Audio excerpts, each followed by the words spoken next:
Hello guys, welcome to Avyan IAS academy. हम लोग बहुत ही कॉमन टॉपिक के ऊपर डिस्कस करने वाले हैं जो बहुत ही कंफ्यूजन रहता है लोगों को कि अगर हम नेट कर लें तो उसके बाद क्या करें। कई बार लोगों को बस रहता है कि भाई हमें नेट सिर्फ और सिर्फ टीचिंग के लिए करना चाहिए, या लोगों को ये लगता है कि भाई हमारे पास करियर में सिर्फ एक ही ऑप्शन रह जाता है, टीचिंग। ऐसा कुछ भी नहीं है। आज के टॉपिक में हम लोग इसी टॉपिक के बारे में बात करने वाले हैं कि हमारे पास क्या क्या ऐसे करियर ऑप्शन रहते हैं जो हम नेट क्वालिफाई करने के बाद ऑप्ट कर सकते हैं। So I am Vedveer Yadav. As far as my qualification and concern, I am MBA, MCOM, BCom and UGC NET qualified in commerce as well as in management.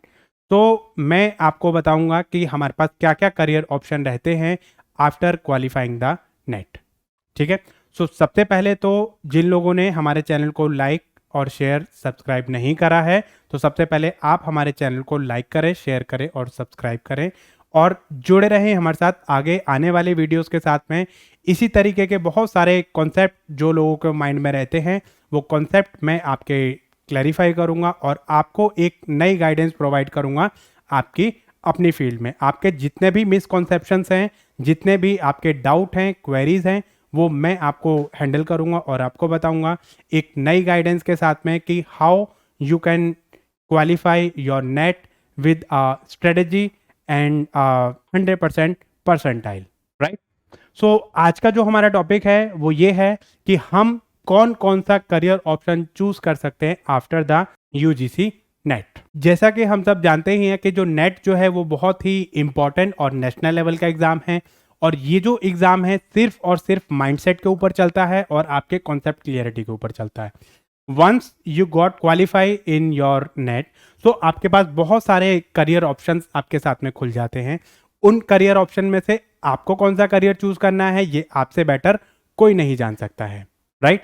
सो आप किस फील्ड में अपना करियर चूज करना चाहते हैं ये आपके ऊपर डिपेंड करता है, बट आपके ऑप्शंस कौन कौन से हैं ये मैं आपको बताऊंगा, राइट। सबसे पहला जो ऑप्शन आपके पास रहता है PhD एनरोलमेंट का, राइट। सो बहुत सारी यूनिवर्सिटी ऐसी हैं जो ये कहती हैं कि भैया हमारे पास सबसे पहले नेट क्वालिफाइड स्टूडेंट होने चाहिए जिनको हम आगे PhD में एनरोलमेंट करवाएंगे। ठीक है।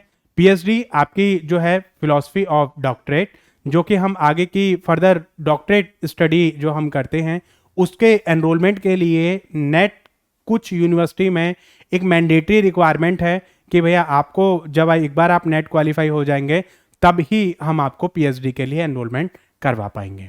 ठीक है। तो एक तो वहां पर असेंशियल रिक्वायरमेंट हो जाती है, लेकिन कुछ यूनिवर्सिटी कहती है कि नहीं, NET is not a essential requirement, we have the own criteria to get the enrolment in PhD। तो कुछ यूनिवर्सिटी में नेट जो है वो कंपल्सरी है टू फुलफिल द फॉर्म। आगे आने वाले टाइम के लिए आपको जब भी हमारे फॉर्म निकलेंगे, यूनिवर्सिटी के फॉर्म निकलेंगे, तो आपको नेट क्वालिफाई होना चाहिए। If you are NET qualified तो आपको PhD जो है वहाँ पे एनरोलमेंट के लिए आपके पास जरूरी हो जाता है। अगर आपने PhD कर भी ली, चलो मान लो आपने उनका एंट्रेंस क्वालिफाई कर लिया, एंट्रेंस क्वालिफाई करने के बावजूद भी आपको नेट क्वालिफाई करना पड़ेगा। तो नेट तो आपका कंपल्सन है ही है कि भाई नेट आपको क्वालिफाई करना ही पड़ेगा, बाय हुक बाय क्रुक अपने अपने सब्जेक्ट में आपको नेट क्वालिफाई करना ही पड़ेगा। ओके। नेक्स्ट आपका ऑप्शन रह जाता है JRF एंड SRF। JRF का मतलब क्या है? Junior research fellowship. और SRF का मतलब क्या है? Senior research fellowship. मतलब आपको जो भी स्कॉलरशिप आपको जो मिलती है रिसर्च वर्क के लिए, वो आपको कब मिलती है? जब आप अपना नेट और JRF क्वालिफाइड करते हैं। तो इसका एक एज क्राइटेरिया है।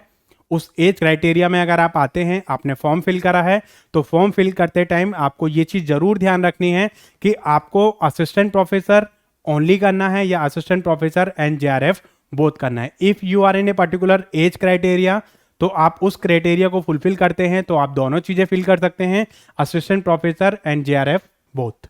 अगर आप JRF के क्राइटेरिया में नहीं आते हैं, आपकी जो एज है वो एक्सीड हो गई है JRF क्राइटेरिया से, तो आप जो है ओनली असिस्टेंट प्रोफेसर के लिए जा सकते हैं। तो ये जो JRF जो वाली जो फील्ड है वो आपके लिए नहीं रह जाती है if you exceed your limit. Age limit, age criteria अगर आपका एक्सीड हो जाता है तो आप जेआरएफ एसआरएफ वाली कैटेगरी में आप नहीं आ पाएंगे। इसका कोई अलग से एग्जाम नहीं होता है, इसमें जो टॉप मेरिट होती है उसमें आप जो है जेआरएफ स्टूडेंट्स को दिया जाता है। इसके ऊपर हम लोग बात करेंगे, लेकिन आज के वीडियो में नहीं, इसके ऊपर अलग से हम बात करेंगे कि आपका जेआरएफ क्या होता है, जेआरएफ किसको मिलता है, कितना परसेंटेज मिलता है, कितना स्टाइफन मिलता है आपको, कौन कौन सी यूनिवर्सिटी कितना कितना स्टाइफन देती है और कौन कौन सी स्कीम्स हैं जिनके अंडर आप रजिस्टर करवा सकते हैं। तो आप ये समझ के चलिए कि if you are JRF qualified तो आपको पैसा भी आएगा आपके पास और आप अपनी जो फर्दर स्टडी है वो भी अपनी कंप्लीट कर सकते हैं। तो जेआरएफ क्वालिफाई करने के बाद आपको स्कॉलरशिप का अमाउंट मिलेगा और आप अपनी जो फर्दर स्टडी है उसको आप कर सकते हैं। 2 साल के अंदर अंदर आपको अपना जो पीएचडी है उसमें एनरोलमेंट करवाना पड़ेगा और एनरोलमेंट करवाने के बाद आपको जो अमाउंट है स्कॉलरशिप का वो आपको मिलना स्टार्ट हो जाएगा। लेकिन अगर आप जेआरएफ अवॉर्डी हो, आपको जेआरएफ जो है मिल गया है, जेआरएफ लेटर आपको मिल गया है, उसकी एक वैलिडिटी है 2 इयर्स की, अगर उस ड्यूरेशन में आप पीएचडी में एनरोलमेंट नहीं करवाते हो तो वो आपका जेआरएफ की जो वैलिडिटी है वो आपकी खत्म हो जाएगी, उसके बाद आपको कोई पैसा नहीं मिलेगा। उसके बाद नेक्स्ट ऑप्शन आपका रह जाता है पब्लिक सेक्टर अंडरटेकिंग का। कुछ हमारे पब्लिक सेक्टर अंडरटेकिंग ऐसे हैं जो हमारे नेट क्वालिफाइड स्टूडेंट को हायर करते हैं। तो यहाँ पर भी एक ऑप्शन आपके पास खुल जाता है जहाँ पर आपको UGC net management, UGC net commerce, management trainee, ठीक है, वहाँ पर आपको उस पोस्ट के लिए आपको जो वो रख सकते हैं।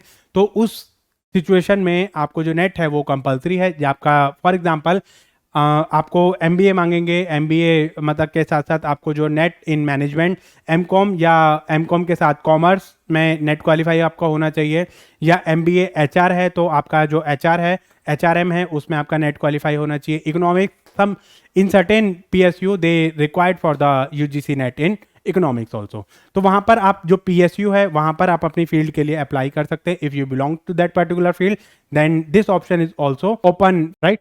तो 3 ऑप्शन आपके पास हो गए। 4th ऑप्शन आपके पास रहता है research work for the corporate. बहुत सारे कॉर्पोरेट ऐसे होते हैं जो रिसर्च वर्क अपना करवाते हैं, अपनी फील्ड में रिसर्च वर्क करवाते हैं, तो वहाँ पर भी आपका उनके लिए पीएचडी और जो स्टूडेंट नेट क्वालिफाइड है उनको वो प्रेफरेंस देते हैं, ठीक है। तो वहाँ पर भी आपके लिए ये इंपॉर्टेंट हो जाता है, कॉर्पोरेट सेक्टर के लिए आप जो रिसर्च वर्क जो है वो अपना कर सकते हो। तो यहाँ पर भी आप अपना योगदान दे सकते हैं, कंट्रीब्यूशन अपना दे सकते हैं। If you want to go into the corporate sector for their research work, you can contribute to themselves, right?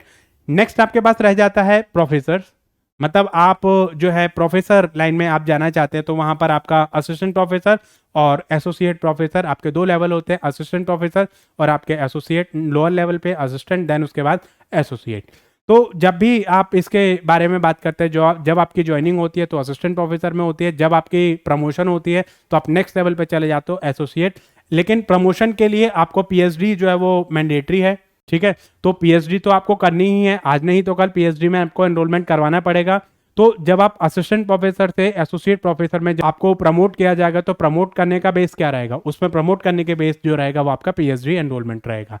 तो जैसे ही आपका नेट क्वालिफाई हो जाता है तो आप पीएचडी में एनरोलमेंट जरूर करवाएं, ताकि जितना जल्दी हो सके, अगर आपका प्रमोशन में नंबर आ जाता है तो पीएचडी के बेसिस पे आपको आगे प्रमोट कर दिया जाएगा, राइट। अगर आपने खाली नेट करा है तो आप असिस्टेंट, मतलब जो है असिस्टेंट प्रोफेसर के लिए आप एलिजिबल हो जाते हैं, लेकिन जब आपका प्रमोशन का नंबर आएगा तो प्रमोशन हो जाएगी आपकी स्टॉप, ठीक है। तो वो जो चीज़ है वो आपके लिए बहुत ही ज़्यादा ज़रूरी है, ठीक है। नेक्स्ट आपके पास करियर ऑप्शन रहता है कि आप बुक, जर्नल, रिसर्च पब्लिकेशन के लिए आप जो वो अपनी हेल्प कर सकते हैं। तो मतलब आप जो बुक है वो पब्लिश कर सकते हैं, आप अपना जो आर्टिकल्स हैं, रिसर्च पेपर हैं और आपका जो रिसर्च पब्लिकेशन है इसके लिए आप अपना जो वर्क कर सकते हैं।